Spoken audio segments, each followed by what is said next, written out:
Rami një festë e shenjtë për muslimanët, një ditë kur ata kujtohen për më të varfrit dhe për njerëzit më në nevojë. Janë me 10 njerëz shqiptarë, të cilët qënorët e parë në mëngjesit u drejtuan sheshit Skënderbej për lutjen e shenjtë. Por ndërsa janë një numër i madh, pamja e tyre e qetë është edhe më madhështore. Mes xhamisë dhe ndërtesave shumë katëshe, ata nuk stonojnë, përkundërzi janë një bashkues harmonik në një shoqëri ku feja ka vendin e vet dhe jo kryesor, ku Islami ka vend kryesor, por ka vendin e vet dhe u lë hapësirë dhe të tjerëve. Kjo lloj tolerancë, bashkëtese apo harmonia njerëzore është një aset i jashtëzakonshëm i shoqërisë në Shqipëri, që me gjithë sfidat e shumta ja ka dalë të mbijetojë thuajse me shëndet të plot, pasi provokimet nuk është se kanë munguar, duke filluar nga brenda.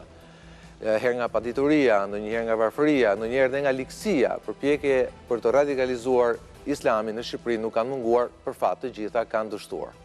Dhe kjo nuk është e lehtë në një fshat global siç është bota sot, ku shpesh e vërteta është relative dhe subjektive dhe ku e drejta kalon me njërë në krahun tjetër për punë sekondash dhe për një video të shkurtër. Dhe nuk ka rast më tipik se sa situata në Gaza për ta ilustruar këtë. Situata e cila nisi pas sulmit terrorist të 6 tetorit dhe vazhdoi me aksionin ushtarak izraelik, i cili për fat keq në jo pak raste nuk kurseu dhe fëmijët e civilë.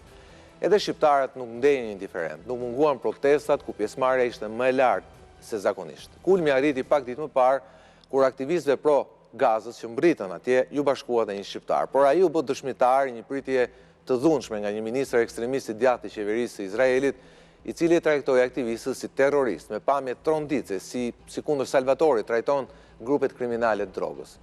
Lajmi bëri bujë në gjithë botën, bëri bujë në Tiranë, por reagimet ishin të përzira. Si dhe dilema e fortë që doli sërish në sipërfaqe, me kënga pale duhet bëhen shqiptarët.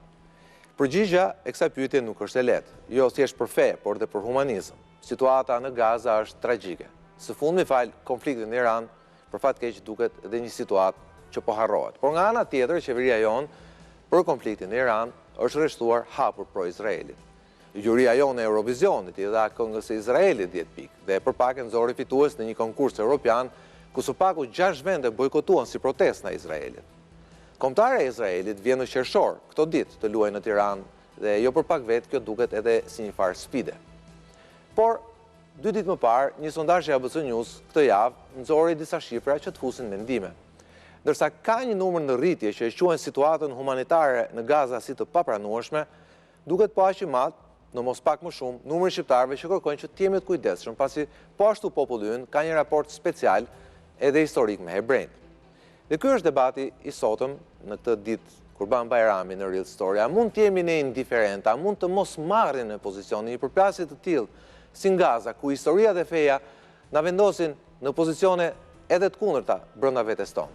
Sigla.